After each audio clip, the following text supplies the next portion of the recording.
Welcome to Martial Wisdom. Here you can listen to conversations on all kinds of topics related to martial arts. In today's episode, I have Dunken Francis on to discuss his video series, Can We Fix Aikido? Two major things that I want to mention before we get started today. First, I want to express my heartfelt thanks to the listeners who have donated through the PayPal tip jar. Your contributions are greatly appreciated. It's the love of the martial arts which keeps us doing what we do, and at the same time, it's true for producing the content that I do on this channel. Thank you very much for your support. Second, it's been several years now since I launched the Spirit Aikido online program. Releasing new videos every few days over that time has resulted in a very large library of material.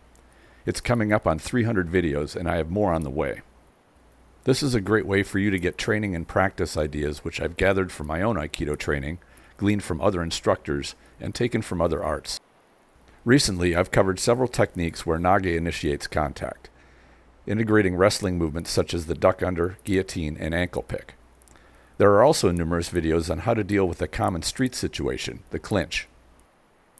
Not long ago, a subscriber requested my take on Kihon Waza, so I did a series on Aikido's Kihon Waza and added a few techniques of Aikido that I think should be considered Kihon due to their effectiveness and reliability. If you've been curious to see breakdowns of how I approach my Aikido on the mat, the videos in the Spirit Aikido online program are the best way to go. You get a great deal of content and help support the show at the same time. I encourage you to check it out. There's a link in the description. I hope you enjoy this episode. Now, on with the discussion. Welcome back to Martial Wisdom and Modern Aikido's podcast. I'm thrilled to have Dunken Francis back on again. He put out a series of videos on Aikido Silverdale titled, Can We Fix Aikido? And he did 6 different videos, and I wanted to bring him on to talk about these at length. Each of these episodes, I definitely encourage you to go watch them, although we're going to talk about them here today, was kind of him dropping a few hand grenades and letting them kind of explode and having people think about these topics. And before we get in, we're going to talk about each episode that he did and the topics that he covered. But before he gets into that, firstly, welcome back to the show, Dunken. Thanks for having me. Great to have you here. But get a little bit into the background of what inspired you to put these together and to sort of be provocative about asking these questions and sharing your views on them. Okay, so we've had this YouTube channel for 2-3 years, and initially it was just a platform for me to be able to put some technical records up of the things that we were teaching our students. You know, this, I'm sure, same as any other kind of more experienced instructor, I'd written a book on Aikido and released some DVDs and wax cylinders and other old kind of long defunct formats, and photographs on a cave wall. Yeah, that's right. You know, the cave painting, and it was interesting. It was so much easier just to send people a link, and it's, I'm an old man. Once we started re-recording things, I found myself in this weird dilemma where, okay, we're going to just do Atemi, we're going to do the basic white belt syllabus or whatever it is, and I found myself questioning some of the things in it. Not necessarily the actual techniques, of course, but the kind of the way it was being taught. And I felt this terrible guilt. One of the most important people in my entire life was my sensei, without a doubt. He was an astonishingly authentic human being and a ridiculously naturally talented martial artist. He left school at 14, and so he wasn't a kind of a university kind of classic or smart guy, but one of the most perceptive and intuitive and authentic people I've ever met in my life, and a monster martial artist. And he just, that thought process in my head, could we do this better, felt so wrong. And I think I'd been shoving that to the back and just doing what I'd always done for quite a long time, probably 10-20 years maybe. And then when we started doing the YouTube stuff and throwing the videos up, I thought, no, this is going to be up there forever. If I show this something here, that's it, unless we actually go and take the thing down and re-record it. And I'm far too lazy for that, So started looking at some of the basics, and it kind of crept from there. And then you start seeing patterns of things that are I won't say wrong, but inherently could be improved upon or could be looked upon in a more practical way, which I think is that's probably the critical word that I keep coming back to. That a lot of the training in traditional Aikido, and by that I mean in the following kata based upon an opponent carrying a sword, or an opponent that's lost their sword and is trying to take yours. That's fine, and you can use those mechanisms to teach beautiful body mechanics. But after a while, you start thinking, well, yeah, not many swords in North Auckland, and maybe we should be doing this against something, and training the same things for our students to get benefits from the same body mechanics, but for more realistic and practical exercises. And so long story short, after 300 videos, three years down the line, following groups like the Aikido, the martial science group, which I know you run, and a couple of Reddit groups, and there's a few others on social media where people, mainly like-minded people, are discussing their backgrounds in not just Aikido, but other traditional arts, the kata-based, shall we say, technical-based rather than practical self-defense based. And then I'm kind of saying, well, we've changed this and we've changed that. And it was interesting to see the thought process from these people. And that made me think, okay, let's throw this out there. It wasn't meant to be a hand grenade, as you put it, but it certainly seems to have stirred the fish tank up.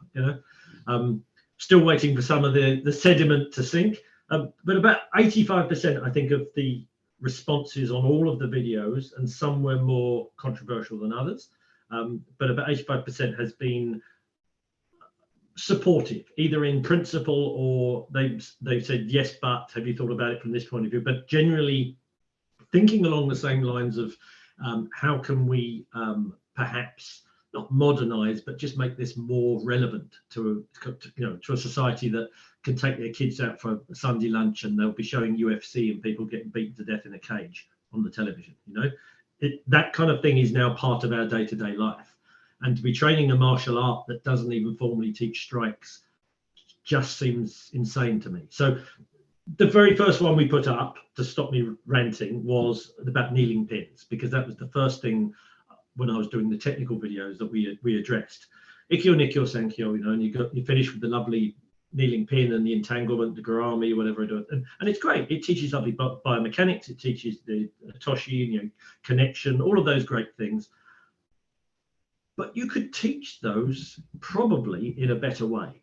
Now, I still have a long-term respect for the traditional thing I was brought up with, the Awama kind of background. Let me just pause you there, because I think before we get totally into the kneeling pins, and we talked about this just before we started the recording, was even the term traditional.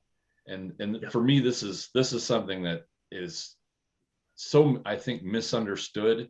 I think it's a word used to create a romantic image of what people want to think something was like, and Absolutely. They're trying to recreate that now in our age. And it's used as an excuse as well. Exactly, and it's for people prior to the big wave of martial arts coming in the 70s and 80s, when movies and television shows made martial arts really popular to the masses. Before that time, martial arts was not really viewed as entertainment or there for the consumption of the masses. It was there for a very small group of people that were rather intent on the martial arts as what they were created to be, which was how to survive and prevail in the world of physical violence. Yeah. It did not get sensationalized yet.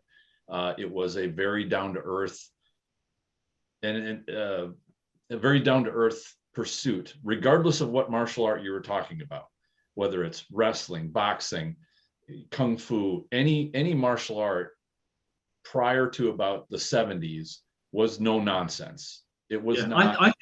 I think late 70s, early 80s even, because I started in somewhere around that era. But I don't think that there was much tolerance for nonsense garbage. If you brought that into the martial arts realm, regardless of where it was, and you were some fool or talking theoretical garbage, you would get called out and just laughed at and just thrown out.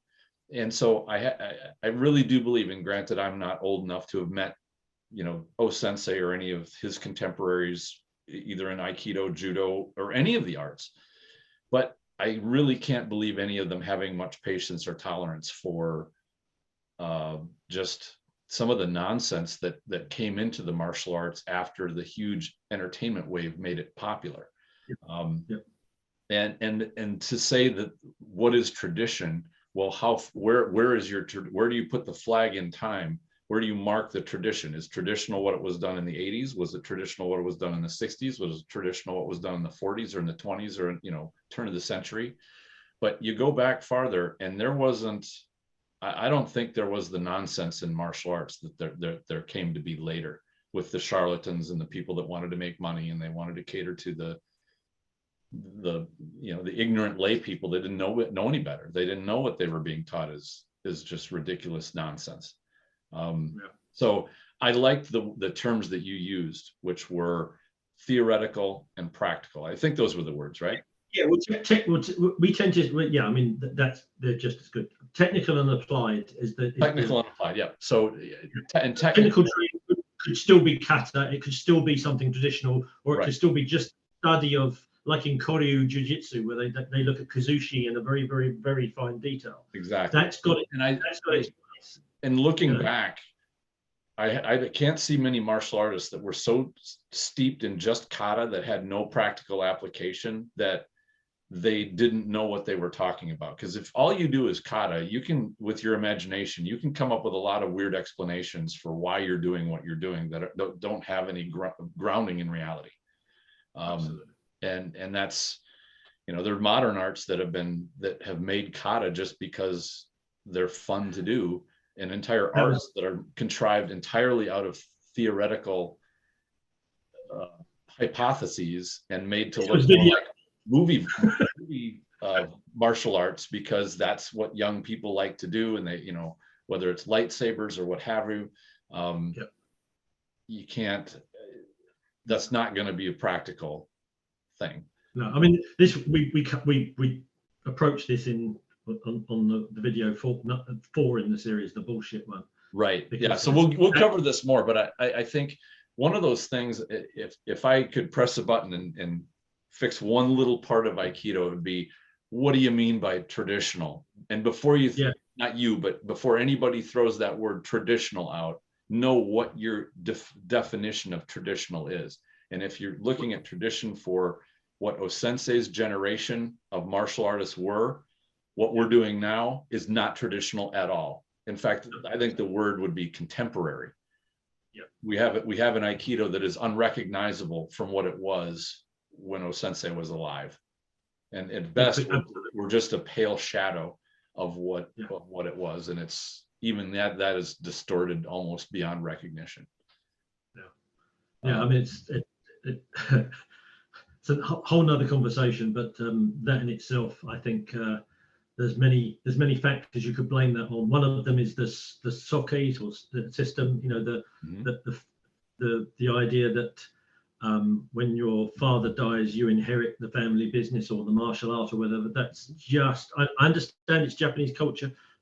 I have huge respect for other cultures. That's fine. It makes absolutely no sense whatsoever. My dad was a very good trumpeter and a superb golfer. I am terrible at both. Sure. It's nonsense to suggest that, and we've got 3 generations now of Aikido being basically inherited by an offspring, when there were more capable people that could have, and that alone is a huge influencer on how diluted the art has become. Well, and something that I noticed, and I would lay this at the feet of the old school Japanese method of teaching and conveying knowledge from one generation to the other. And while this has been done for a long, long time, it's horribly inefficient, which is, I will allow you, my student or my son or whatever, to view me doing my trade or my craft. I will gift you I will give you the benefit of being present so you can watch me do it. And then if you pick it up, that's fine. But if you don't, you don't. And because we're Japanese and we've got a lot of Japanese around, there'll be somebody else that'll come along and will actually watch what I do, copy how I do it. I'm not going to explain anything to you. I'm not going to lay it out or actually teach you or mentor you or coach you. You're just going to watch it and pick it up. And now when you talk about it, anything physical, there's a certain part that you can copy somebody's physical aspects or whatever it is they're doing. You can pick it up by trial and error. It takes a long time to do that. It's not a very fast way of learning or an efficient way of learning. But as we know, the martial arts are probably 80% mental. They're only about 20% physical. So if you don't try to guide somebody into that learning the mental part, which you just cannot do because no one can see into your mind, you can't just show your mentality in front of somebody and have them pick it up. They might, but they might not. Good chance they won't. Much of it is experiential. Yeah, and how many books have we seen and attempts in the last 30 years for athletes to convey what is a winning mindset? How do I compete? What's the mental process for taking on adversity under stress? I mean, it is a huge, deep field that I think is far deeper and broader than the physical skills. It's the mental skills. Yeah, oh, absolutely. Yeah. But to have no attempt to teach any of that in a field that is largely a mental thing, I think is another problem. And this explains why the generations kind of got watered down. It wasn't by accident. It was by a poor teaching method that did not really and an inherent cultivate students. An inherent lack of skill as well. I mean, just Right. people steering from the top. And again, this is something else. Yeah. We did a separate video on this.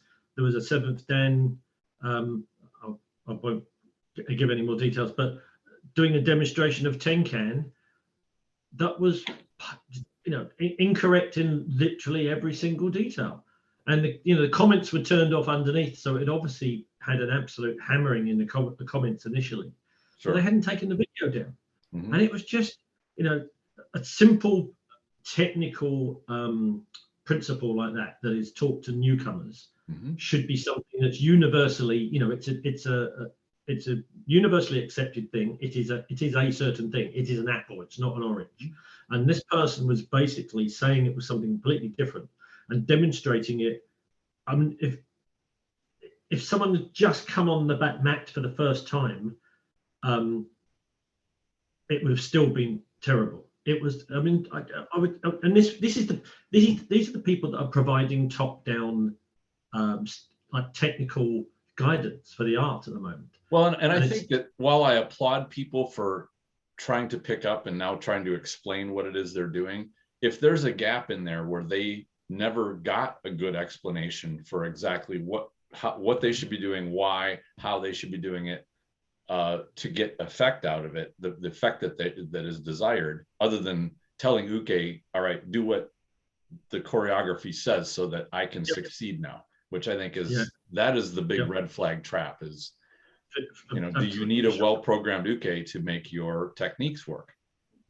And if the answer is yes, then yeah. So we've got, there are some, and again, it's probably another conversation, but there are some inherent failures in not just Aikido, but for our well, all intents and purposes, it's our focus. There's some inherent failures in the way the art is not only taught, the culture of the art, the flow of money within the art, which is very important, and the kind of the misunderstanding of some of the things that made it the art that lots of senior martial artists flocked to in the 1930s and 1940s. What people are now talking about now, these kind of existential self-help kind of ideas, if you like, bore no relationship whatsoever to the cleverly adapted Daitaru, or whatever you want to call it, that Sensei was initially doing. None of his original students were just mugs off the street. They were all decent martial artists. They knew someone that knew what they were doing, they wouldn't have just followed any old dude, you know. Mhm. I mean, my upline is Kenshiro Abe, who was, 19-year-old Japanese unbeaten judo champion, an astonishing natural ability. He was the one that Sensei supposedly pinned on the train with one finger. Mm. Again, And for all the people that, and I've heard this debate come up periodically, Yeah. was Sensei really the real deal, or was he some kind of a charlatan, I think faker, or a what do they call it? Like, definitely was. yeah, like, did he just master being able to put on a good show? And again, I've not seen any of these challenges. I've only ever read some accounts of them. Some of them differ a little bit, but what seems to be the constant thread is that very high level, very experienced, competent martial artists would challenge him, and he accepted them. So he clearly was not averse to the competition idea of being tested by somebody. He wasn't a big guy. No, and he wasn't a big guy. Of course, the Japanese at that time were generally not big people anyway. So he was small even by Japanese standards. He was right, 4'11". But when these people were bested, and almost all of them were, I don't recall ever hearing a story where Sensei was overwhelmed or overcome. But when they were done, they almost all of them said, "I need to become your student. Please, can you teach me?" Like, to me, that is a testament of, and this wasn't like he was doing it at some sort of sideshow circus thing where he was taking kids and people off the street that had no experience and impressing them. He was impressing serious martial artists.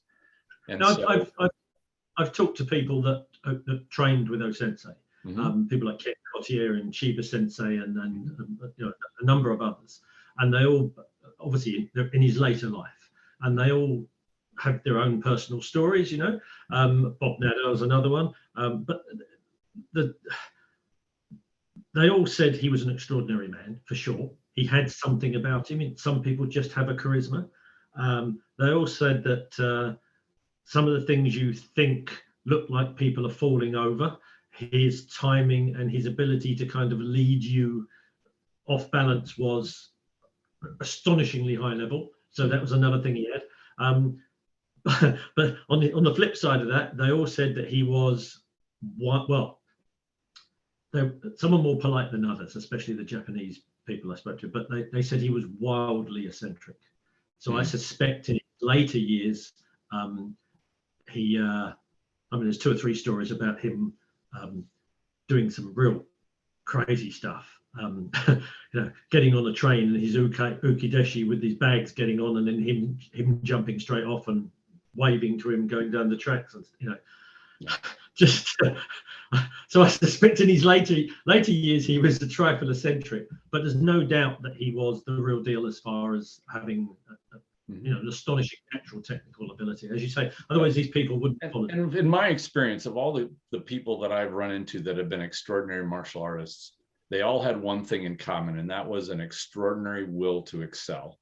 Like, they weren't crazy good just because they fell backwards into it. They were crazy good because they were not just devoted, like they put a lot of time in, but the time that they devoted, they were on sharpening themselves, honing their, they were driven. They were driven to be not only to improve their own skills in their body, but they were driven to not be overwhelmed by somebody else. And I think this is a part of that, the warrior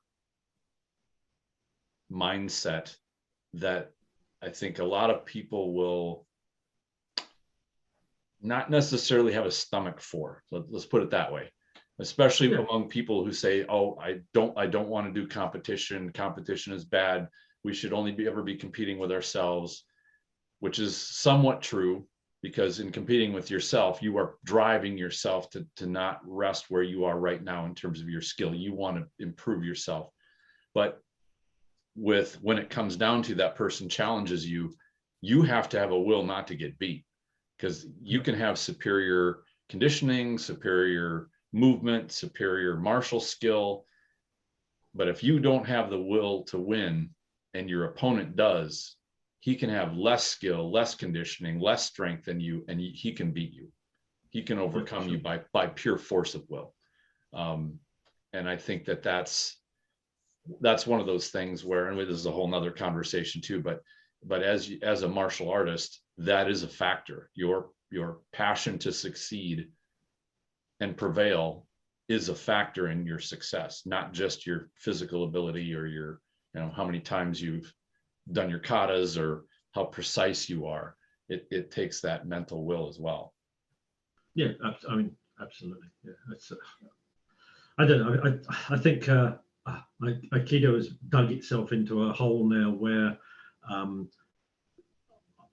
know it sounds a bit defeatist, but I don't really think that there is any hope for the art to undo the damage that's been done as far as practicality and real world relevance. I think it's going to carry on as it is until it just fades out, which is a terrible thing. I saw some numbers the other day. Since 1984, I believe it was, the numbers practicing then compared to now were at about 3% worldwide. Wow. So which is, and it doesn't surprise me. It doesn't surprise me at all. So I think if the art is going to be relevant, then there needs to be a rebirth. And I don't know whether it's, and again, I know we've talked about this off air, whether or not it's going to be reborn with a different name, or whether it's going to have an adjective or a prefix on it, modified, modernized, contemporary, practical, whatever, pragmatic Aikido, because the entrenchment of the culture, especially from Japan, Aikikai, and in the other kind of popular, bigger schools, the key kind of side of things, that's always been slightly away from the practical anyway. And I think there's enough critical mass with those groups that they will survive on their own. To a certain extent. Under the Aikido umbrella, regardless of whether there are more people like us that want to make it physically robust and fulfill its potential and get what I'm saying is I'm kind of answering my own question here. This series that we're talking about, can we fix Aikido? I think the answer is actually no. I think the answer. I think what the question is, what can we do with what we have to make it more practical and relevant? And then again, you have to have the caveat, that's if you want that. Because I know a lot of, we have regular seminars at our dojo, where we invite martial artists from around the country from all sorts of arts. We always mix and match, and it's great. But quite often I'll invite an Aikido person on that I've heard good things about, and it will be clear they've got absolutely no interest in the practical, but they have beautiful body movement, and they've got they've got great skills within a certain arena, if you like, kata or the weapons, or and they bring a superb bouquet along, and it looks wonderful. But when you talk to them afterwards, because beer sometimes is involved, and you find out they've actually got no interest. They train because of the social aspect, and because of the fitness, and because of the structure it gives them, and the more you kind of prod them and kind of find out, and the word fight never even crops up. Sure. But if they're honest, if they're honest about that, and the person I'm thinking of absolutely was, he's got no interest in the martial, if you like, then that's absolutely fine. It's absolutely fine. And he doesn't advertise his club as being a martial art. He teaches it as a system of unification or something. I forgot what the semantics he used, but that's great. That's absolutely fine. But if you're teaching, if you've got your advert up on the university notice board and it's self-defense martial art, and you've got the first line from Wikipedia using the opponent's weight against them and all that kind of stuff, and you're teaching some airy-fairy nonsense, then it's basically misleading. It's just not right. It's not fair to you. You shouldn't be thinking that's what you're doing, and you shouldn't be trying to sell that to other people. It's misrepresentation. I couldn't agree more. So let's jump into the episodes themselves that you did, and we'll just do them in order. There's 6 parts of them, and I'll just read these off. The first one you did was on kneeling pins. The second one was on Shomenuchi attacks. Third one was on Yokomenuchi attacks. Part 4 is the bullshit and the Aikido delusion, which I can't wait to talk about that one. Part 5 was chokes and strangles, and then part 6 was the 90% of Aikido is Atemi, but is it really? So let's just take these in order. The kneeling pins. What brought that as your number one attack for? Yeah. So as we were briefly skirted on earlier, I think your mic is a little quiet. Is Bump it? that up Are we a here? little bit. You got me? No. There we go. I think that's a little better. There, better. There we go. Yep. Okay. Yep. Sorry.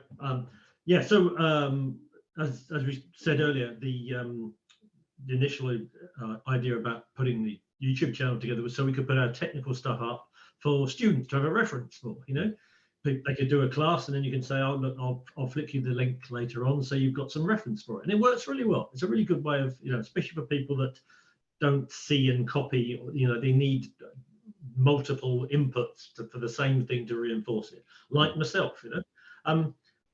And when I was, you know, started doing the IHAMI white belt kind of stuff, and I started thinking, well, okay, yeah, this has validity, and but then why am I seeing 5th, 6th, 7th Dan Shehans, whoever's, you know, people with white hakamas and halos of light around them, still doing kneeling pins, when patently it's nothing more than a teaching method or some form of symbolic reference to our tradition, to use the word again.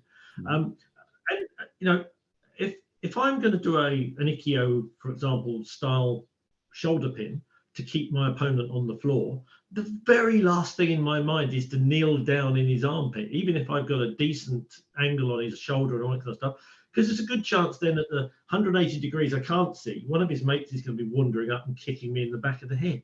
You know, it just seems insane, and yet within the system there is no progression of that. And it's a fundamental to Aikido, the kneeling pins, Ikkyo, Nikkyo, Sankyo, and a few others, but those are the main 3. Always taught with kneeling pins, and people get to mid-Q grades and that's never progressed. So I just thought, okay, well, let's just ask the question and see what happens. And majority of people kind of were like, yeah, makes sense. We should probably look at doing something a bit more practical. And that was fine. That was great. One or two people took umbrage with it, but kind of, you know, you're used to, for every 10 comments, there's one bedroom sensei or someone that just wants to be contrary. The thing I think I've learned about putting stuff up in the public arena is that confirmation bias, or cognitive bias, if you want, exists in all of us, including me. And you often are looking for things to reinforce what you already believe in, rather than genuinely taking on board the question that's being asked and looking at it. And that's a real hard thing for your ego, and for, especially if, you know, I've been doing this for whatever it is, 74 I started. So, you know, it's a long time. Man had just discovered fire and invented the wheel.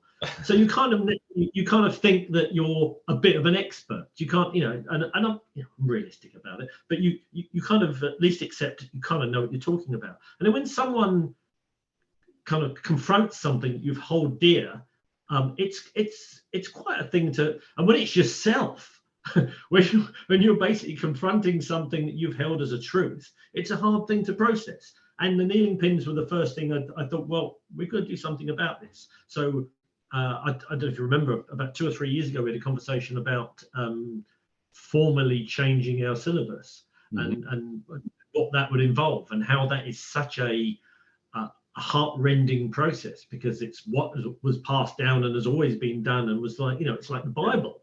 You don't change bits and make, you know, so and so wear pink trousers. This is where the Japanese, with their severe respect for authority and extraordinarily high reverence for their teachers, you can attach yourself to something that is, you were told, you were shown very clearly, this is how it's done. You take it up and believe it, but then it's hard on your own ego when you're faced with, do I say that my teacher was wrong and have to correct for what reality has showed me? It almost feels like you're personally insulting your yeah, absolutely. and I had, you know. Yeah, and look, I agree entirely. I went through that entire process, and I this is one of the things I've had to deal with in the comments and in people that contacted me outside of the videos. I'm not saying it's wrong. I'm saying that the place I am in now and what I wish to pass on to my students and what they seem to be wanting or being more fulfilled with is something more practical. So I'm in no way criticizing my sensei. Right. I'm in no way and I think that that's just an attitude that needs to be set down and let go. To say, yeah, for one thing, first to admit no human being is perfect or flawless. for sure. We've all learned BS in the martial arts. We've all taught BS in the martial arts. Yeah. We absolutely have, but it's that moment where you realize, and you probably went through the same thing, because I eliminated the kneeling pins. I shouldn't say it entirely eliminated them, but almost like 99% of the time we are dealing with more solid pins that are reliable and practical. But in doing that, I merely had to look at it like, I don't want to hand my students something that I see them struggle when they try to help somebody, or they try to teach somebody, or they have a new person come in that doesn't know that they're supposed to just lay there and provide just a little bit of token resistance, when they really try to get out of a pin and they roll out of it because they can roll over their shoulder or whatever.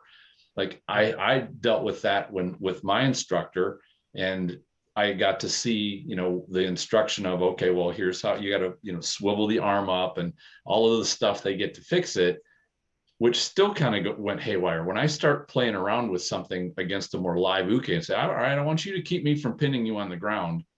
And they do it and they start wriggling around, and then you find an easier pin that doesn't have you kneeling, that's much more reliable. And when you get them down there, they can't get out of it. Well, what happened to me in what happened to me in that process was that the Ikkyo Nikkyo Sankyo with the kneeling pins that kind of started this, there must be a better way.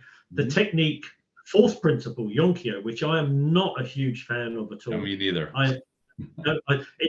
It's got its uses, I think, as a transitional thing. I use it sometimes in Randori when I get hold of someone in a weird way and I can just pop their other shoulder out the way or whatever. But the pin, the Yonkyo pin, is far more valid than the Ikkyo Nikkyo Sankyo kneeling kind of entanglement garami things. So we've basically adopted now, past white belt, once people have got that, the flooring, the basic out of the way, all of our pins are variations on a theme on the Yonkyo one. Because you are upright, you've got the leverage, you've got the spiraling of the shoulder forwards and down. You can readjust if they try and tuck their knees up. I mean, it's far more efficient, and it still effectively was something from within the system. Sure. So I've kind of blended two things together, and that was kind of the first time when I started pruning what we had, if you like. And what was the response that you got? Interestingly enough, with the progress, and then were your students happy that they had something that was more direct and reliable? I had a big influx of newcomers, so I got to teach them from scratch. And on the newcomers, it was kind of the same as when I taught anything else, because they basically don't know anything, so they're kind of just going with your thing. And that made me realize how much people trust you and how much of a duty of care you have, to what you're teaching. But then some of my mid-Q grades, who then I had to say to them, okay, well, look, we're going to change things up.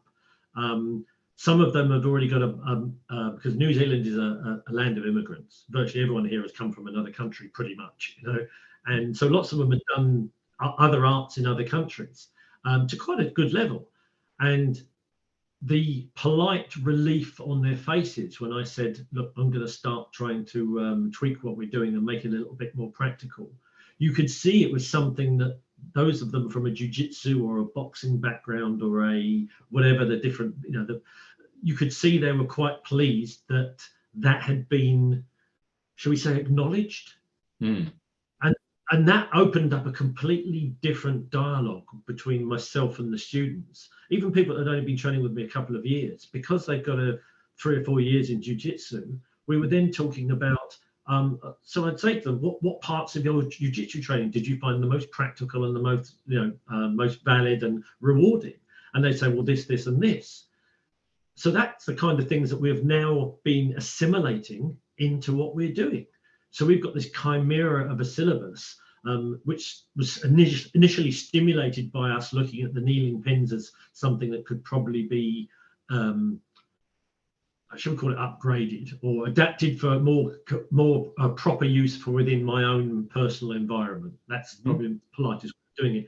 And that's led now to a complete rewrite of the syllabus. And interestingly enough, we've still got probably 65, 70% of the old traditional syllabus, but trained in a different way. Sure. And that's the critical thing. And that's what led to the rest of the videos, the way we were training, not what we were training. Exactly. And, the last thing with the kneeling pins, and this was sort of an influence from some of my law enforcement officer people that I train with, which was, out in the wild, I'm not kneeling down. There could be gravel down there. There could be glass. There could be, you don't know what's on the ground. In addition to what you pointed out, which is now you're more immobile. You can't move around. You're low. You can easily get kicked by somebody else. But just the threat of, as well as the energy of going all the way down the ground and getting back up again. Even regardless of, you get somebody who's a little older, maybe their knees aren't great. You go down to the ground on purpose.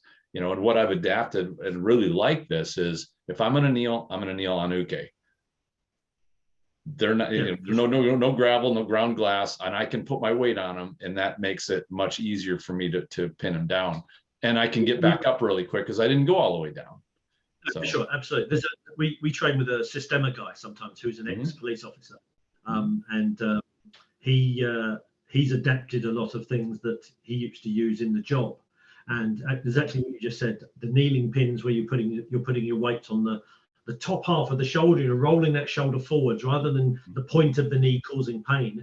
You're rolling the structure of the shoulder forwards, which then stops them getting the hips underneath to be able to roll either way or to add structure to their base and basically get their balance back, if you like, to be able to generate force. Simple things like that are just absolutely wonderful. We tried it we've got a giant in the class, a real big lad, and we tried it with him. And even the smallest person, once they got the angles right, could keep him on the floor. So the biomechanics of it were absolutely correct. And that I think there's a joy and a wonder when you can have something and enjoy that success with the smaller person with the bigger person. I've got a friend of mine that's got a wrestling background, and physically he's a beast, and I can pin him down with kneeling on the back of his shoulder where I just could not with the kneeling pin. If I was on the ground, there's no way I would stop him from getting back up. And absolutely.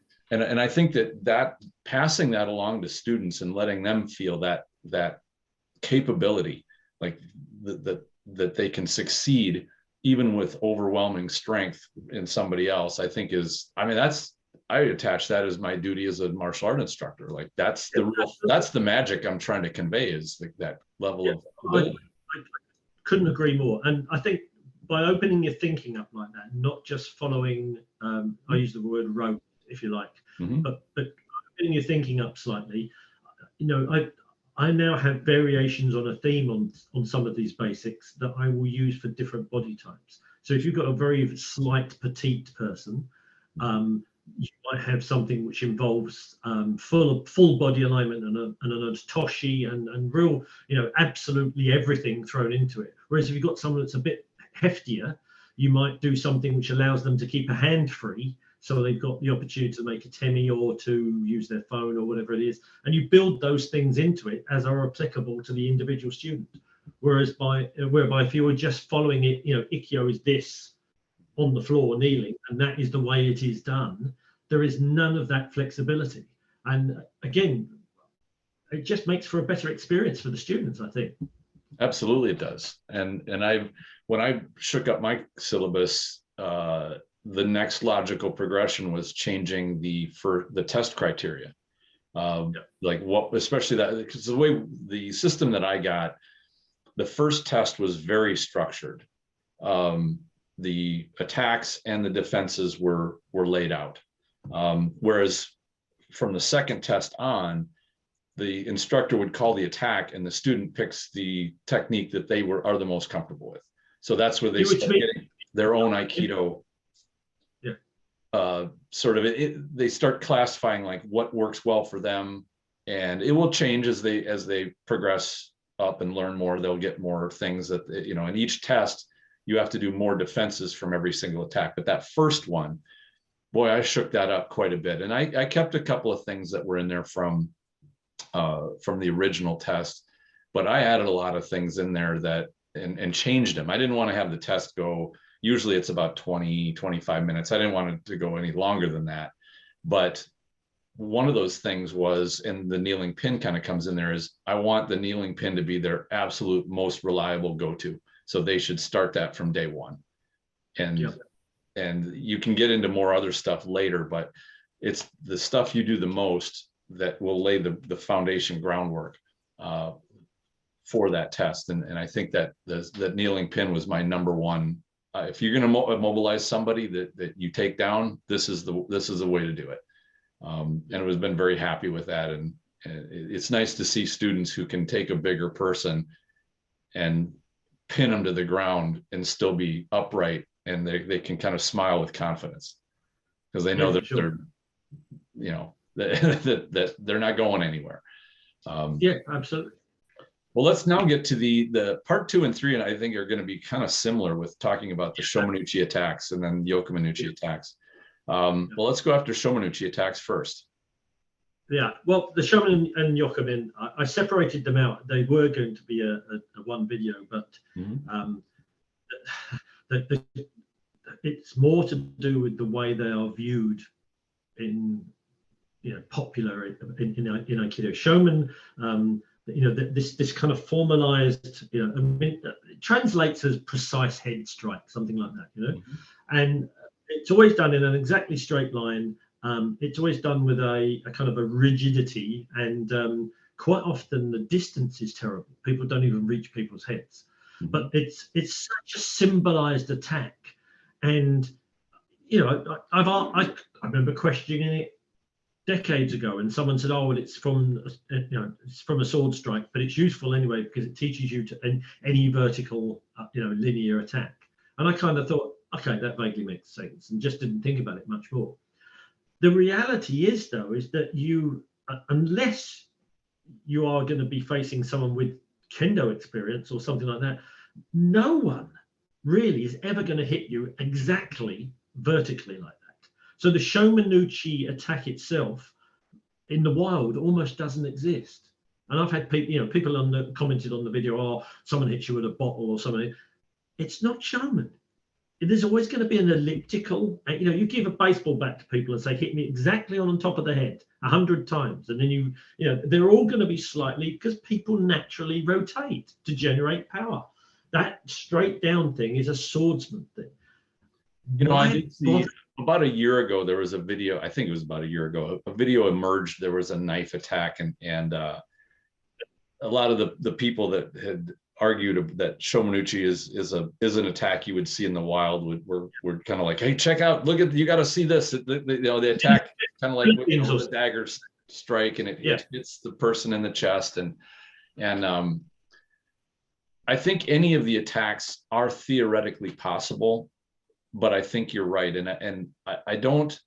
It seems to me that the reason that both Shomenuchi and Yokomenuchi attacks are used in Aikido is that they are very well telegraphed, which gives Nage a chance to initiate the choreography and see what is happening.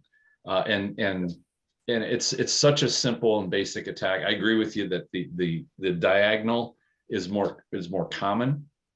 But from what I've seen and what I've trained, that straight down from the top attack, and in European martial arts, it's called a Vomtag, which means from the roof, and it's a finishing blow. You do that to somebody because you've bent them over, and now you are ready to take their head off.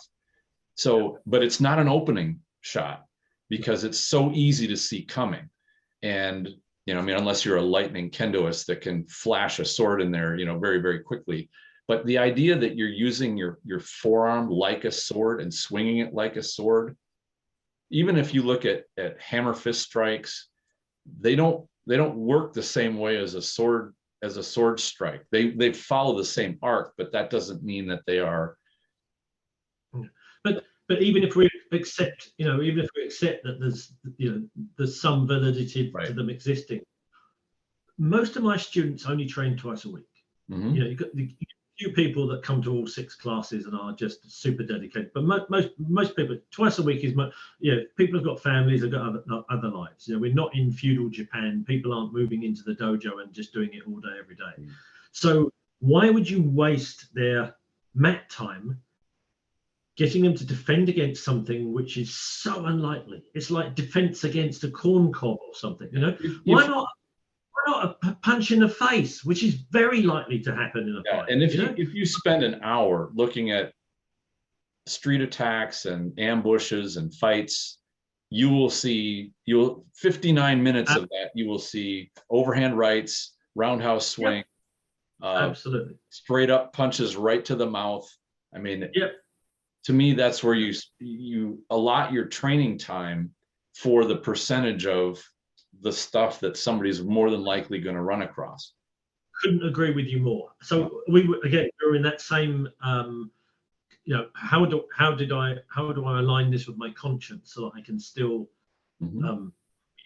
keeping to the principle of the Aikido. But so I mean, we've been doing this for about 3 years now, and so far it's been very successful. It has meant that some of the techniques have had to fall by the wayside because it's simply not practical. But it meant we brought some other things in from Daitaru and from things like that, which are still very much Aikido in their principles and their their underlying movements. So Shomenuchi we've replaced with basically Jodansky. So a jab to the face. Sure. And we will start that off with a front arm jab. But then as people get a bit more proficient, we mix it up so you don't know if it's coming from front hand or backhand. So you don't know if you're going inside or outside.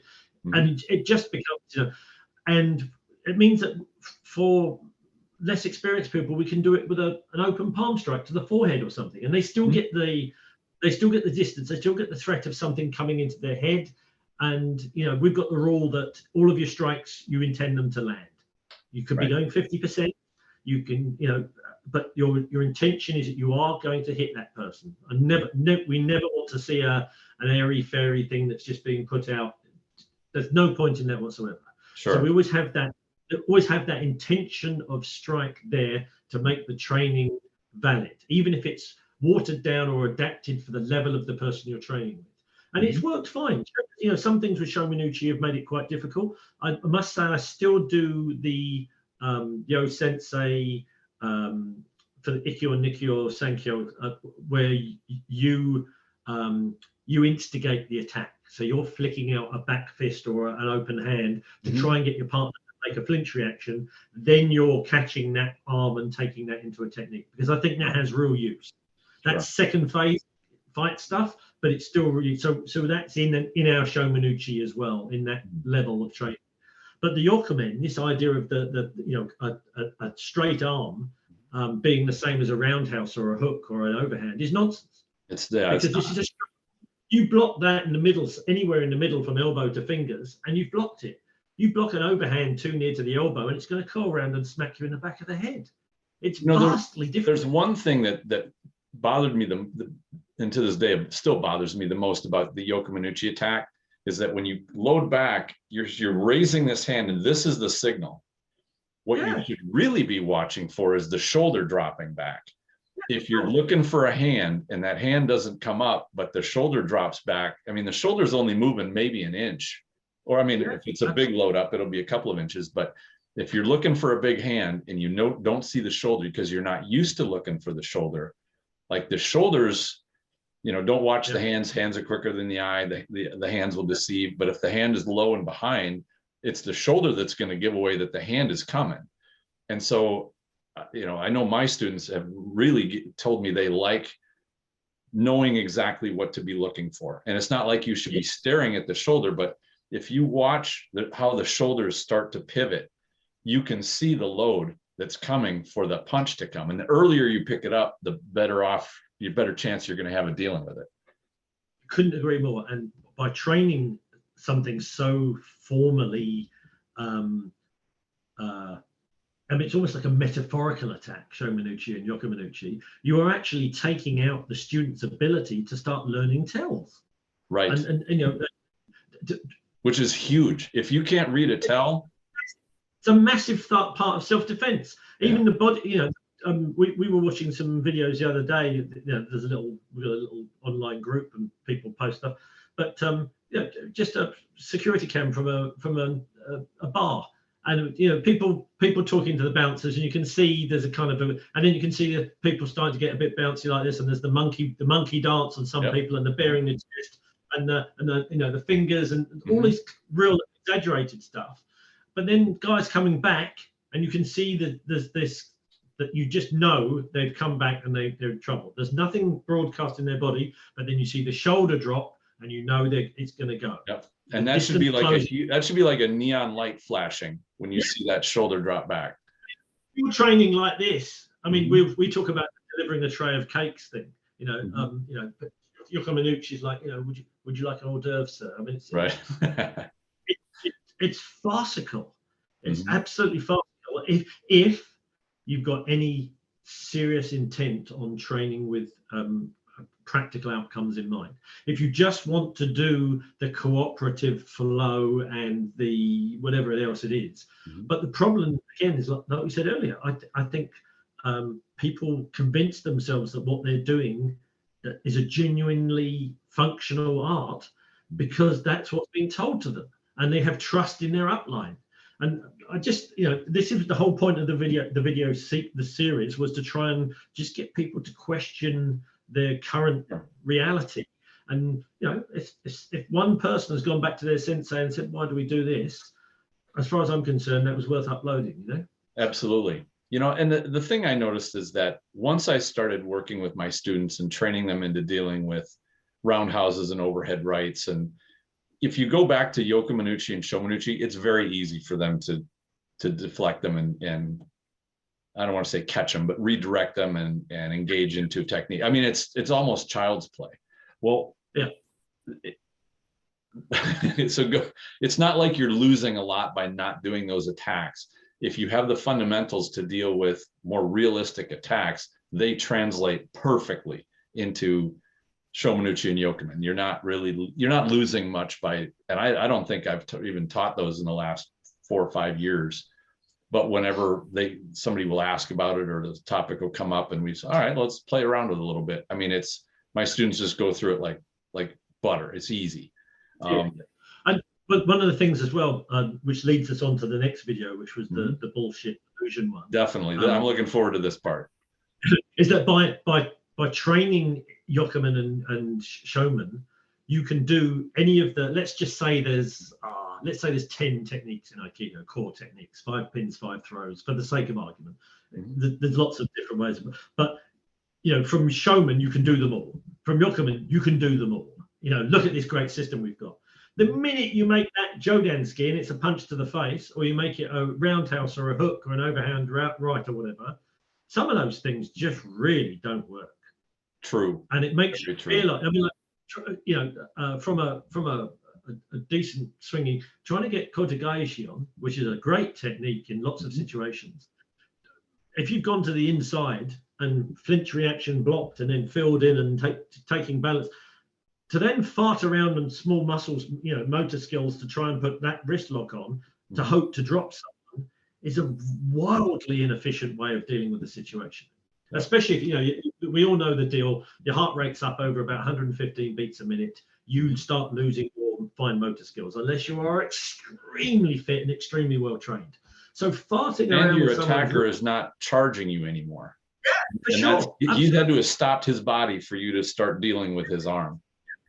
So, you know, training in a more realistic way makes you realize which of the techniques are genuinely applicable in what situations. And so often we end up in, I find with the striking techniques, my guys end up in variations of things like irimi or kaiten, where you're dealing with the body mass rather than an appendage, and you're taking the entire structure and you're breaking that balance, and you've still got good connection, and you have so many Atemi available that even if you stuff it up, you can soften them up enough for you to get out of dodge, you know. Mm-hmm. And that's, you know, and this is the half the thing, the delusion, and this is, you know, this was the video that probably caused me the most the most trouble.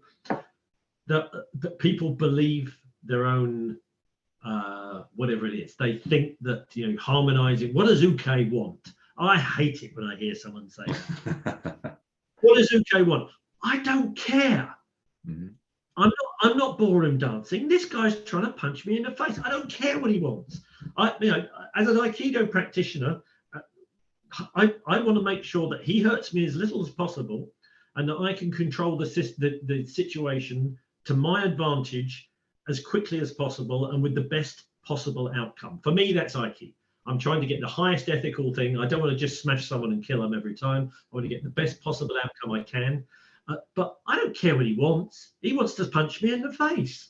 Mm-hmm. You know, and this whole kind of, there's a language, you know, connecting with the divine mind and being present in your feet. I made a huge list of them, and they annoyed me so much I couldn't even read them out in the video. It's just nonsense. But people take it seriously. You know, there's an American sensei that's been traveling around Australasia for the last decade, basically signing people up. You know, they join the association, and, you know, the following year the senior person gets their next Dan rank, and they've got a lovely Japanese certificate, and yada yada. You know, but it's all kind of, how are we feeling today? Okay, let's can we lift? And it's just like 1970s self-help groups on the beach kind of stuff. It's right. Nonsensical, and it just drives me round the bend, because so many people in little cut-off parts of the world like we are here see it as their only link back to Japan, so they put up with it. So you've got people that are perfectly good practitioners Mm-hmm. swallowing this absolute horseshit and spending lots of money so they can get a bit of paper from someone they clearly don't respect. And I mean, it's just utter nonsense. It's utter nonsense. And I get in all sorts of trouble because I'll say to them, why are you doing this? Why? You know what? It just seems insane. But again, we talked about confirmation bias, cognitive bias. It's very, very easy once you've got your head in a particular space and you are believing a certain set of things to be looking for stuff to reinforce that. Mm-hmm. So it's really hard to understand that, you know, I've got friends who are long-term Ki Aikido practitioners, and they genuinely believe, obviously Ki is one of those things that you can't prove it exists. It's largely about, you know, different people explain it in different ways. Some I find more plausible than others. But some of them genuinely believe that it's something you can kind of charge up, and, you know, and they're not far off Mortal Kombat or whatever it was, you know, Hadouken. You know, it becomes the Force. It becomes Yoda on acid kind of thing.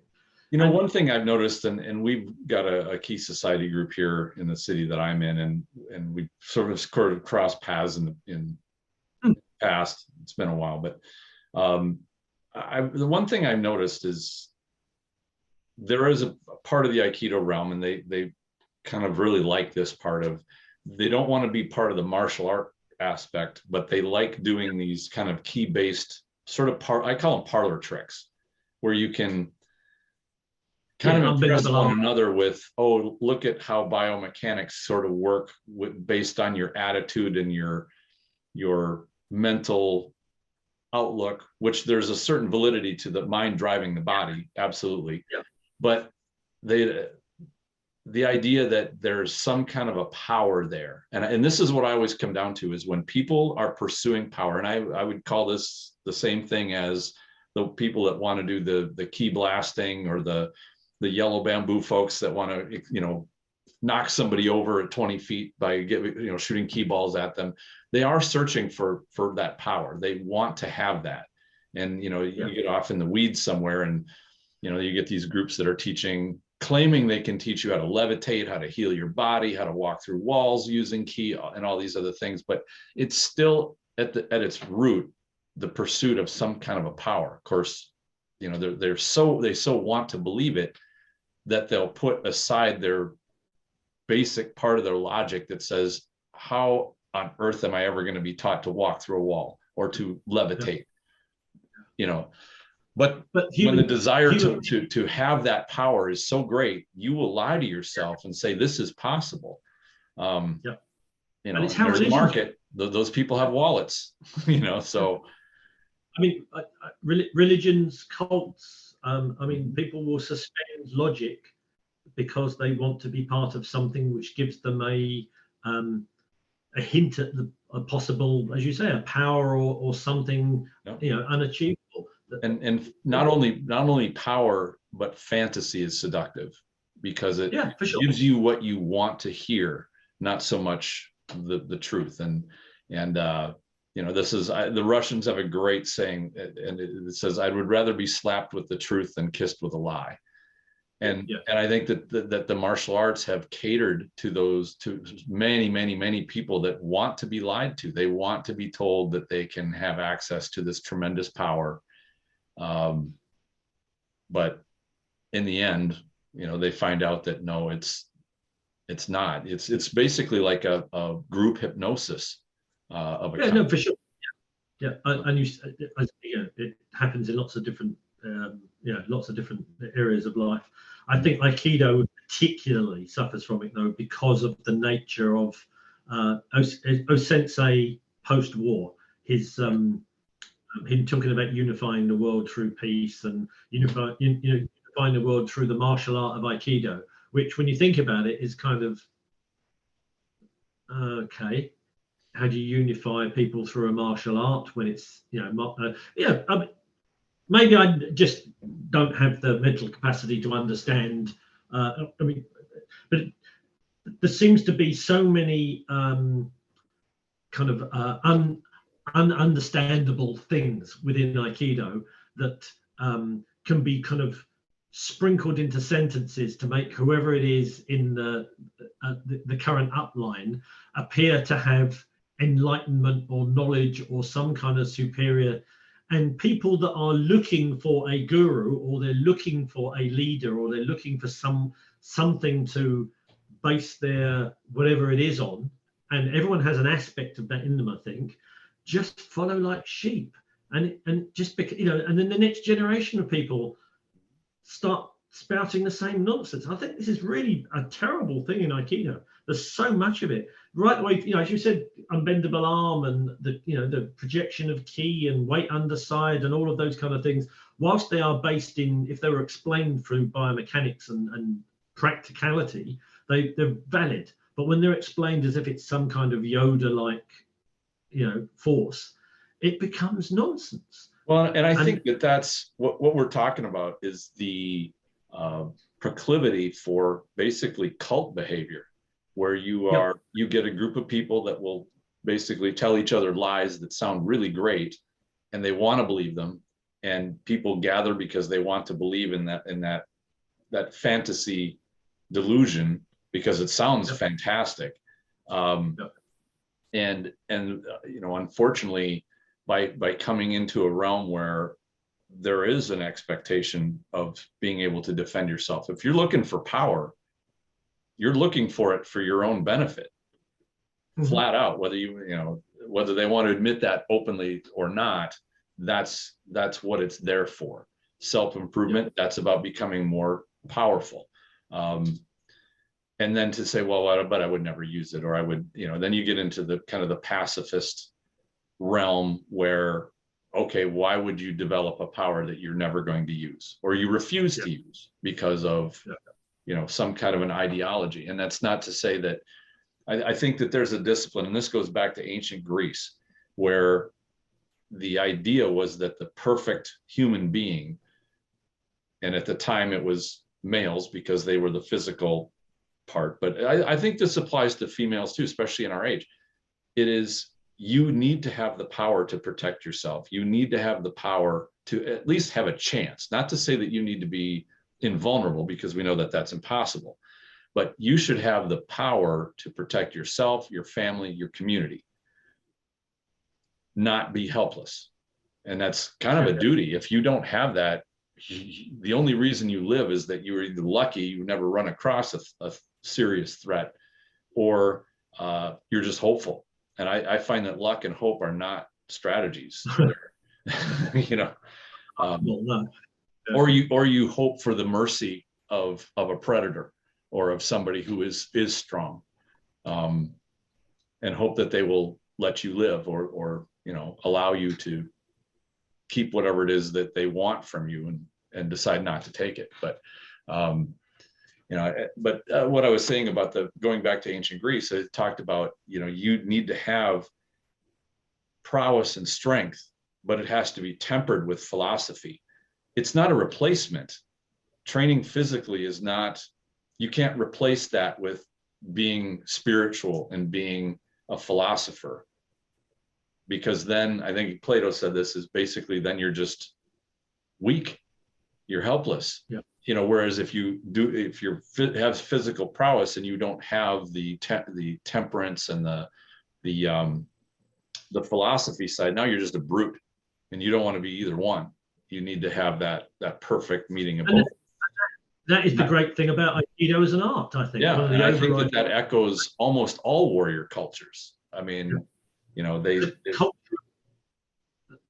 were some exceptions but usually within them, the warriors needed to have a code of loyalty and a code of duty. You know, they weren't just, you know, sadistic monsters, because they needed to fit in with society. And there were times when warriors did not fit in with society, like the Romans. They had to keep the legionnaires busy and not let them back in mass into Rome, because there was a lot of chaos that happened there. But without getting too much into history, I think it's one of those things to check of, you know, and to say that, can I test what I learn objectively?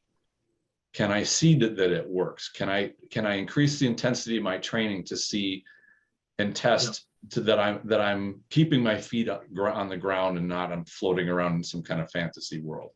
And this is where I will often hear the resistance of saying, well, I don't want to get into live training, or we shouldn't do that in our dojo, or that's too dangerous, or you know, don't want to go there. Unfortunately, if you're going to learn to swim, you're going to have to get wet sooner or later. Otherwise, you really don't know if you can swim. You can't do it on your own. This is one of the problems with arts like Aikido, because people are never challenged. Mm-hmm. This is why these delusions, if you don't want to call them that, and the bullshit can carry on, because it's not like you're saying you can do this and then next week you've got a fight, or you've got to go in the ring or whatever, and mm-hmm. someone beats 10 belt crap out of it, you know. Mm-hmm. And you can say you can project ki, or you can, whatever it is, can connect to the divine mind, and no one ever knows any different. Right. So it's, you know, this is one of the issues. So you know, we've talked about this before, the idea of pressure training and you know, putting what you're doing and what you're teaching under duress, and there's benefits to that in many levels, you know. Absolutely.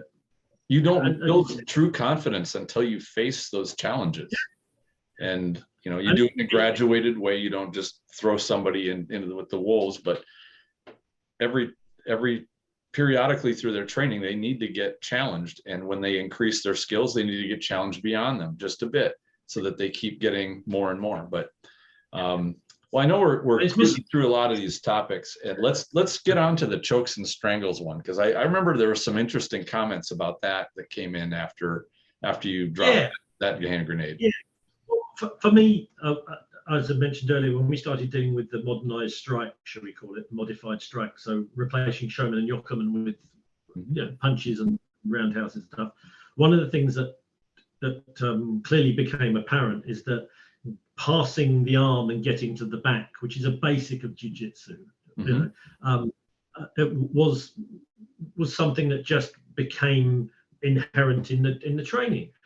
And once you've got someone's back, it's a no-brainer that you have everything from fairly passive kind of seatbelt holds right the way through to a massive variety of guillotines and strangles and chokes.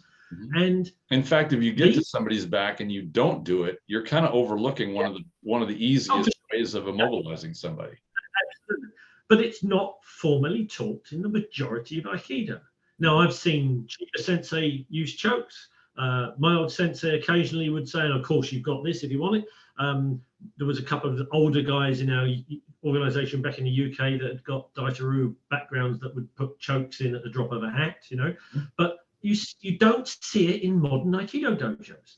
And you have something like a Rimanagi on, and they'll have the big, you know, the big kind of formal straight. That's a choke waiting to happen. And it's like, yeah, why aren't you just putting that? You know, why aren't you just putting that on? There's a million kind of just joking, for God's sake. Why do a big throw? You know, and they're all saying, oh, you've got to step through on the throw, and you've got to put your feet. You don't need to. You're behind him. Put the stroke on, take the balance, and wait until they start tapping. It's you know, it just seems illogical. So, you know, I threw it out. I would say this too, that I think it's funny to me how many Aikidoists view that throwing somebody to the ground as being kind to them. I think that's one of the hardest hits you're ever going to deliver on somebody is hitting them with the planet. And throwing them down is proven to be, that is where a lot of the injury and even some of I don't know if they call them that over there, but over here they call them one punch deaths, where somebody you get in a fight, they'll hit somebody, they'll fall over, hit their head on the concrete, or they'll hit their head on something, crack their skull, and it'll kill them. Yeah. Falling to the ground is inherently dangerous. Whereas you get passed through and you do an Ariminagi and you throw them, that can hurt somebody, but you come behind and get them into a choke, you can set them down very safely without any injury. You don't even have to choke them out, you know. And that to me is more Aikido than throwing them against the, you know. Exactly. That's the point I was getting to is, you know, okay, are we examining how really we are taking care of our attacker? Or are we... in the video, because I did it at the back end I just shot it during one of the breaks because we were talking in one of the seminars, and I had Christian from just give him a plug, from J1 Jiu-Jitsu. He's been supporting our seminars for 10 years. Great guy. Also one of my Aikido students at one point. And he was on the mat, and I just said, look, just grab someone while I'm talking, just do some just from an eye hammy, just go in, and he just did some various kind of chokes, just very kind of, you know, off the bat and quite loose. The technical slagging he got from people. The thing on YouTube, people will argue with the thumbnail, they'll argue with the title before they've even watched the video. Of course. And then you'll make a point in the video. The whole point of the video might be, why aren't there chokes and strangles more commonly practiced in Aikido? No. What people will be commenting on was the guy demonstrating or doing some chokes in the background to show what I meant. Oh no, that was sloppy. That was terrible. That was white belt jiu-jitsu. It's that, you know, you could say it's the cognitive bias thing, but it's just this inability to address the thing that people are actually talking about, you know? Right. That sounds like it's a bit confronting. I want to talk about something else. I don't like the fact he had a grey gi on. You know, that was another what? I mean, you know, it's just, and that shows the mindset of the majority. Well, the majority of Aikido people are so entrenched in the popular culture that they find it very confronting to even open a discussion about things that may or may not change. And it's very, very, that to me is I found it quite depressing at first, but now I realize, having mixed with and had interchanges with people from other arts, that it's the same the world over, and not just in martial arts, but in golfing and in frisbee golf, disc golf people, and in synchronized swimmers I talk to. If it's not done the way that the majority of people do it, there is a bias. There's a, you know, people get their feathers ruffled. It's very, and that's one of the things that I know I really wanted to be careful of. And I actually took this from my competition background, which was, as an instructor, when I'm evaluating a student or I'm watching them, yes, I want a certain amount of technical proficiency, but I can accept if they make a mistake, as long as, did you make the technique work? Did you figure out a way to get the function you were looking for? Like, that is, you know, I would say priority 2. Priority 1 is don't get hit. Save yourself and get to a safe place. But priority 2 is make it work. Did you have to budget? Did you have to? Because that's going to be the reality of chaos and the reality of violence. It's not whether you were technically perfect or even technically solid. It's, did you succeed? And you can be technically perfect and fail, which to me is a real problem. And that's, you know, we can go deeper into that too, but I do want to get to the Atemi one, but go ahead. My show in the UK used to have something up on the wall, which I had here for 10 years. That was the 4 principles of ki, you know, extend ki, relaxation, weight underside, whatever those 4 things are. And that was the, you know, they were the overriding things that kind of were like the mantras that should flow through the training. That now is gone. And on I the removed whiteboard, that from mine too, even though I'm from a Tohei background. So yeah. You know, we had that all over the place. We have move out of the line of attack, take the balance, react appropriately. And they are the 3, everything we do now, I keep pointing at the board. Do you use Shodo Seizu, the control the first move? That's one that I inherited that I really like, and I'm getting more on that all the time. No, don't. Yeah, it was one of the principles. I don't think it was from Tohei. I don't know exactly where the source was, but to me, it's almost the lost. We could probably do a whole episode on this one. Control the first move, because you see Sensei do it, you see Gozo Shioda do it, you see Koichi Tohei use it. I mean, it is they take the initiative. I mean, if you take the initiative, so if you're making, for me, that's the definition of irimi, which is, you know, a core thing for Aikido. I always describe it. I know irimi literally means to enter through the body. For me, sorry, I thought I'd turn that off. For me, irimi literally means retaliate first. So you're making, you know, my ex-wife, everybody, sorry. I'll stick it in the drawer. There you go. You can't have any more money. You can't have any more money. It means preempting. You know, you've got a sense, like we were saying, you've seen the tell, you know something's going to happen, and you're preempting that. And that's a lost thing. For actual fights, quite often you don't have a chance. If someone's coming and squaring up to you, or you often won't see the first thing that happens. As a musician, I've been on stage or I've been loading in and out or whatever, and you get people square up to you or something starts. And it's normally the 2nd or 3rd phase by the time you've got yourself together and you're actually, in your head, you're ready to deal with it. The initial thing quite often comes out of nowhere. So it's for me, it's quite rare that you can even make that first initial preempting of the violent event, if you like. You know, and I don't have it. I don't think there's any way to get a solid number on it. But from what I've seen of self-defense situations, the person who moves first more than likely will win. Absolutely, yeah. And the idea that, and this is one thing, and perhaps this would go into the Aikido delusion part, but the idea that Aikido is only defensive and is a reactive art in my opinion, is a disservice. In fact, it's false. Yeah, it's nonsensical. Yeah, and again, this leads us on to the last video, really, with the idea of Atemi. You always hear, and it's sometimes in Europe, I heard it used as an excuse for, they'd be doing a technique that was big and flowing and stuff, and then they'd say, of course, don't forget, you've got to put the Atemi in, and then, as if to say, well, what we're doing is inherently nonsense, but if you hit people enough during it, then it's going to be effective. Right. And you know, 90% of 95% or 70%, whatever the number is, I've never actually seen a source for that quote, by the way, and I've really looked for it. But the 90% of Aikido is Atemi. All right, let's just say that was a quote by someone that we should be paying attention to. I thought it was one of Gozo Shioda's books. I thought he referenced that. Yeah, but it's meant to be an Sensei quote. Yeah, right. And for an art that does not formally teach striking, that seems a very, very strange thing to quote.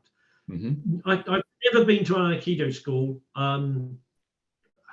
Well, now I have, but I've never been to a traditional Aikido school, using that word again, where there's a heavy bag and there's gloves and you see students actually hitting speed pads or being taught how to strike efficiently and properly. And my guys, we do from white belt, orange belt, the first kind of 2 or 3 grades, everybody is taught basic striking, just so that even if you've got like teenage girls, you're not going to be a martial artist if you don't know how to hit hard.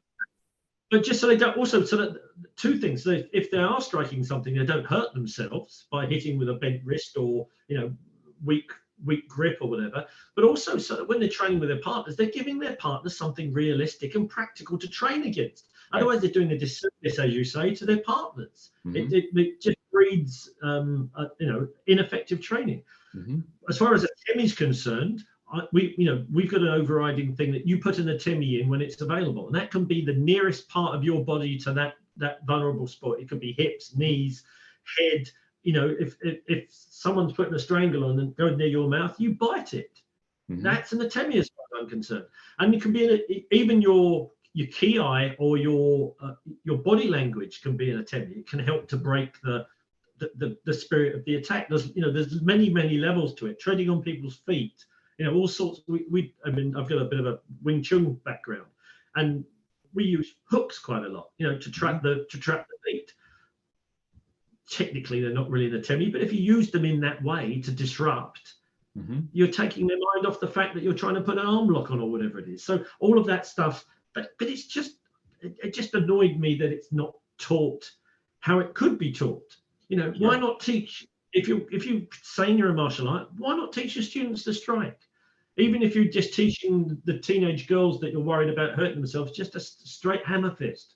At least they've got something, Sure. Rather than this delivering a tray of cakes nonsense. It's farcical. And one of the things that I've noticed about striking, and I really do like Ellis Amder's the definition he turned me on to is Atemi means the striking body, which it's the definition that I heard of Atemi is it's a strike meant to unbalance, and I like that. I like both definitions because while they're different, and I like the striking body for the fact that personally I love elbows, I love forearms, I love using the top of my shoulder to drive into rib cages, I like head. I'll hit with anything, knees, shins, you name it. And I like that idea of don't just think of it as throwing a punch to somebody's face as being an Atemi. Because that's what I see a lot of instructors do. They're like, they kind of roll their eyes and go, okay, well, you can put an Atemi, and they always like put a fist to the face, and overlooking the idea, like the skull is hard. You hit something with your hand that's not conditioned to hit something hard, you're probably going to break your hand and not really going to get any. You're not going to get any kazoosh out of it because it will be a BS strike. But the idea that you can, and even if you don't treat it like a strike meant to have heavy impact, you bump somebody, you will tip them. Well, that's the kazoosh you're looking for. And whether it's, knock them with your head a little bit, you can get a lot. I mean, head's about the weight of a bowling ball. You can really tip somebody by headbutting them, Yeah, for sure. And so I think there's a lot to that because it's based in the take the posture rather than just deliver, a lot of blunt force to somebody's body. But in taking that posture, now you can really do a great deal of manipulation, which in my opinion is kind of the definition of Aikido. We're manipulating somebody's body. So to me, that's what people argue, like what classification does Aikido fall under? In my opinion, it falls under grappling. It is a subtle, intricate version of grappling, basically a standing grappling style, which is why I like catch wrestling and some of the stuff that wrestling brings to the table, because that's exactly what they will do. They'll do that standing manipulation. Same principles. They like taking their opponents off balance. They like, turning and twisting and using good footwork. And there's so much there that I think abides, by that without just, of course, they don't throw a fist in somebody's face, but there's a lot of strikes that happen in old school wrestling. Uses of the head, shoulders, arms, to deliver shots to the body. But I do think Atemi is, and it frustrates me when Aikido has kind of turned their nose up at the idea of Atemi. And granted, you don't use it on somebody that's being polite to you, which is oftentimes their training partners. You have to gauge how to deliver it, but you need to know to target it, deliver it with control, and then practice it on pads so that when you do let loose the power, you've got the power. Absolutely. It just seemed such an odd thing. It's such a mantra that is quoted, this idea that 90% or whatever it is of Aikido is striking. But then there's no evidence that is even part of the technical system, let alone the applied system. And it just seemed such an anathema. It was just insane. And again, I think you saw the video, you saw some of the comments. People were saying, oh, well, Aikido doesn't need to be fixed. Your Aikido does. And it was like, well, yeah, it's kind of what I'm saying. The Aikido I'm doing, I'm trying to make it feel more honest. Well, and I think the thing is that when you talk about violence and fighting, striking is the coin of the realm. Like, you can't be so sophisticated that you cannot deal with striking. If you don't have a partner that's doing actual striking, like good, decent striking, you're not going to learn how to deal with a decent striker. Absolutely. Yeah. And you can see that with the MMA stuff. There's been been phases of the jiu-jitsu guys wanting to take everything to the ground, and there's been striking guys and kicking guys.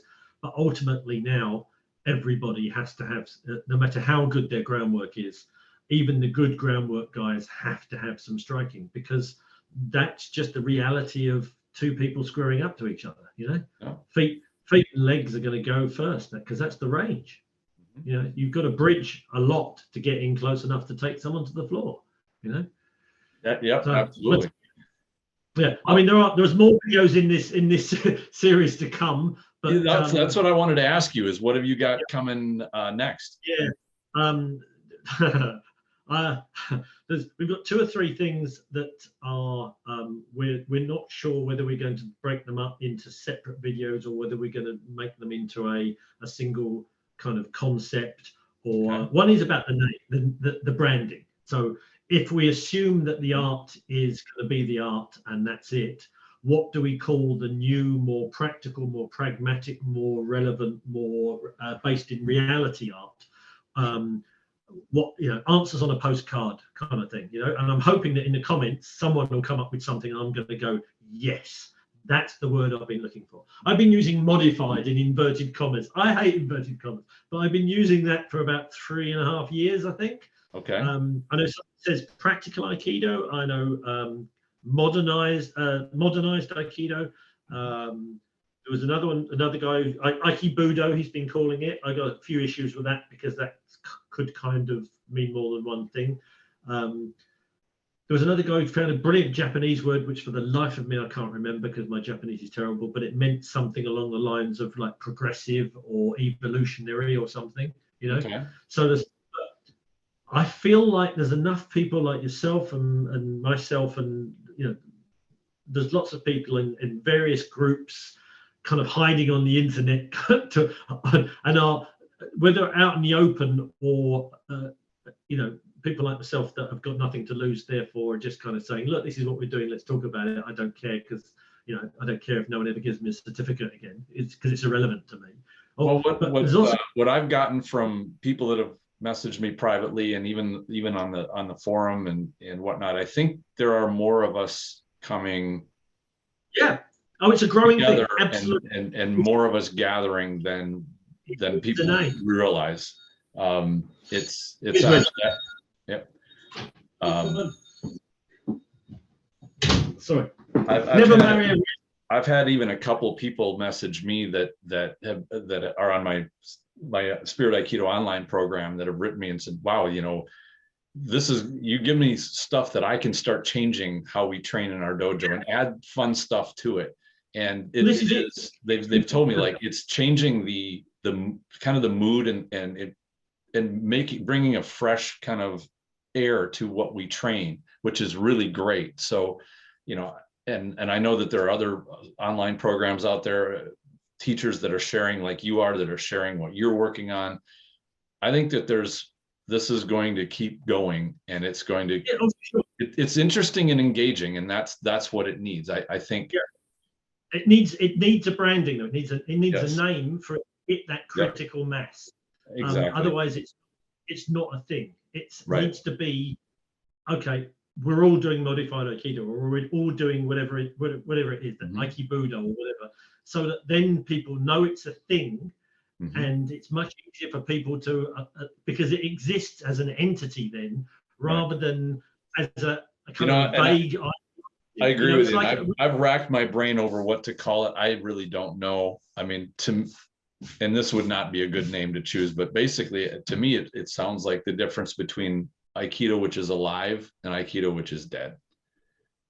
And by dead, I mean it's just it doesn't have the heart of that. That warrior part. It's great choreography, it's pretty, but that's all it is. I mean, this is one of the things we're going to try and adjust. I mean, if you look at art history, you had the Dadaists and you had the Bauhaus and the Russian constructivists or whatever. Until there was a name for what those particular people were doing, they didn't exist. Once there was, the abstract expressionists. That's what I'm doing. I'm doing the pointy, So it needs a name. Until it's got a name, it's very, very hard. But once there's a name, that's when it will hit critical mass and we'll have a thing. Yeah. And I think the name will happen organically. It'll come from somewhere and everybody goes, yeah, that's great.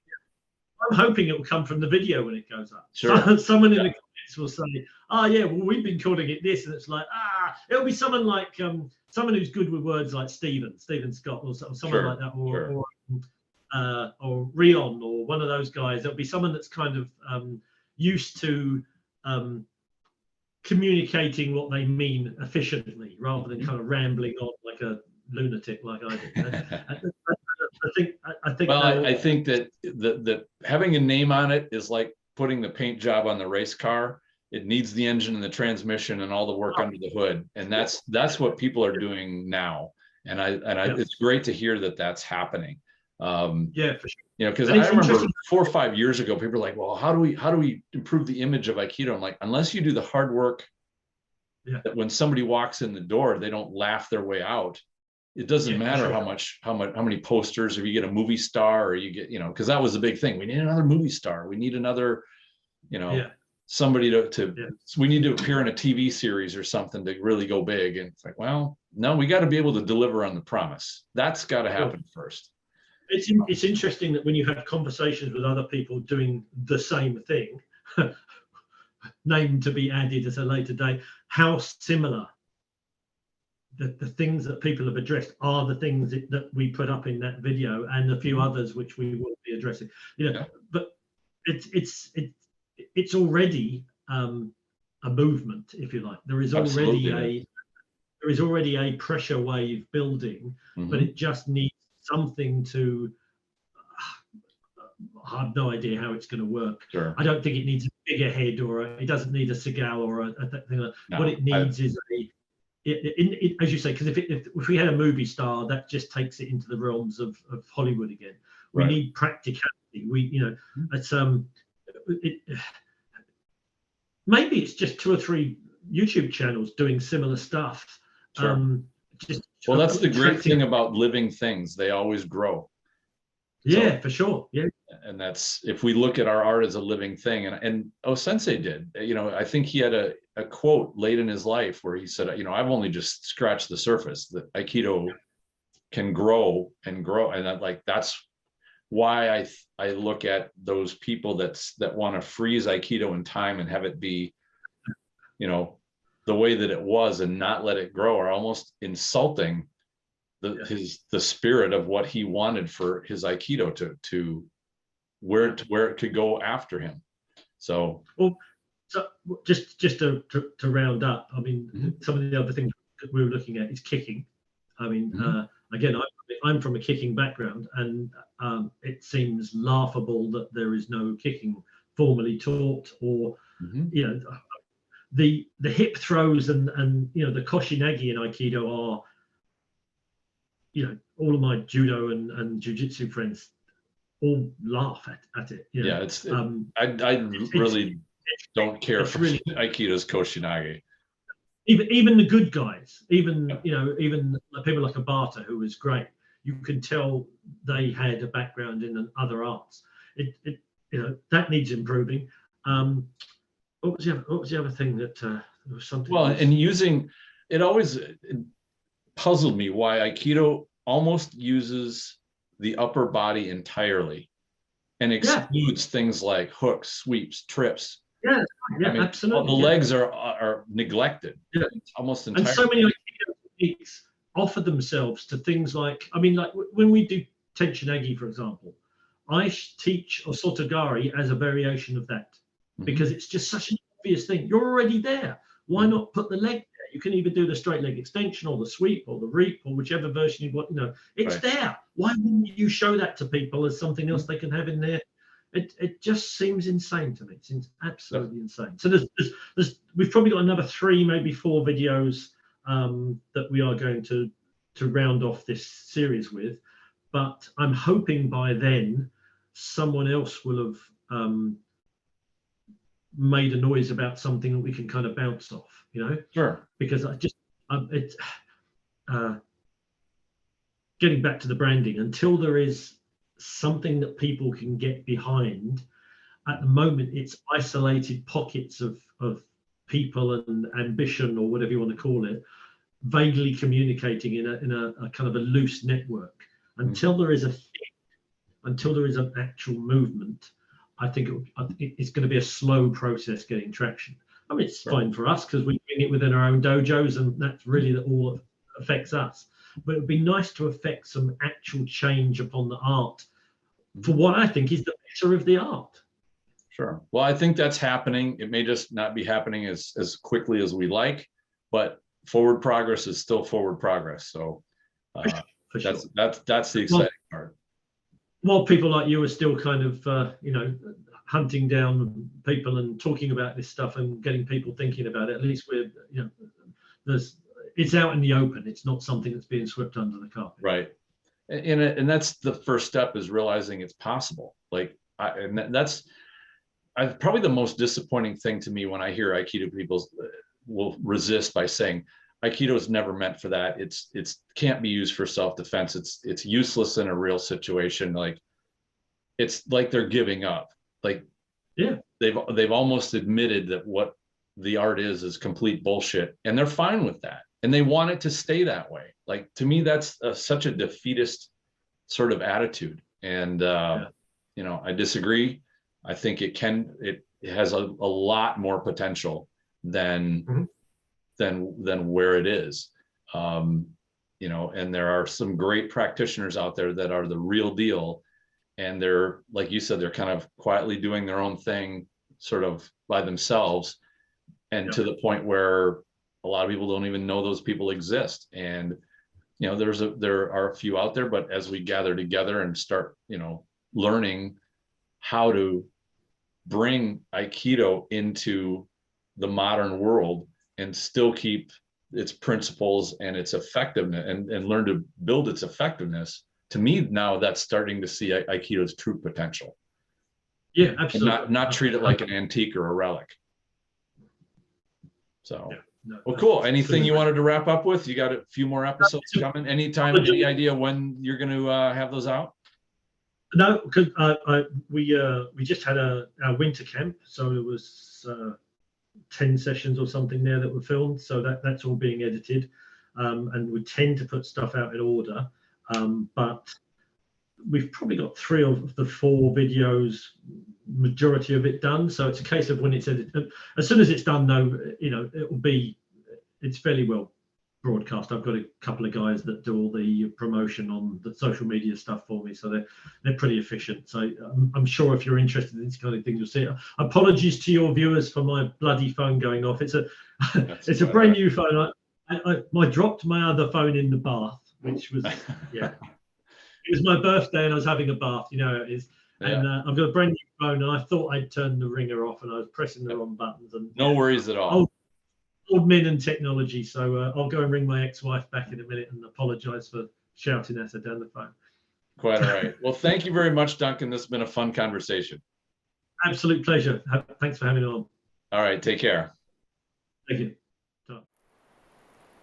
Thank you very much for listening, and I hope you enjoyed this discussion. Stay tuned for more episodes. I've got some great stuff on the way very soon. In the meantime, enjoy your training.